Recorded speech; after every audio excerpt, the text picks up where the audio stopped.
Assalomu alaykum hurmatli yurtdoshlar. O'zbekiston Respublikasining barcha viloyat teatrlarida 21-martdan 27-martga qadar ochiq eshiklar kuni bo'lib o'tmoqda. Namangan viloyat musiqali drama teatrida ham bir hafta mobaynida ochiq eshiklar kuni munosabati bilan spektakllarimiz bepul namoyish bo'lib o'tadi. Bugun 23-mart Baxt eshik qoqqandi deb nomlangan spektakl dasturi bo'lib o'tdi.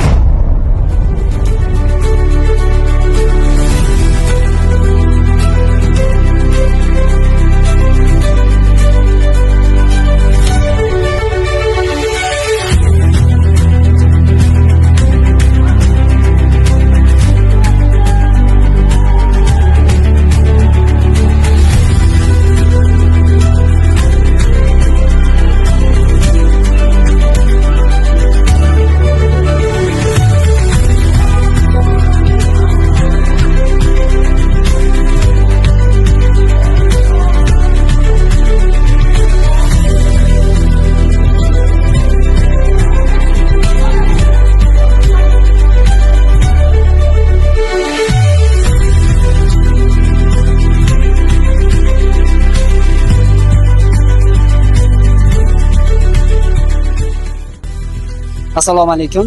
Bugungi spektaklimiz sizga qanday yoqdi va qayerdan tashrif buyurib bugungi spektaklimizni ko'ryapsiz? Men Chust shahridan keldim. Instagram orqali shu Behrobom Abdullayevani gruppalarga a'zoman. O'shanda ko'rib keldim, mazza qildim. 53 yoshga kirgan bo'lsam, shu teatrga kirish orzuyim edi. Orzuyim amalga oshdi. Allohga ming marta shukr.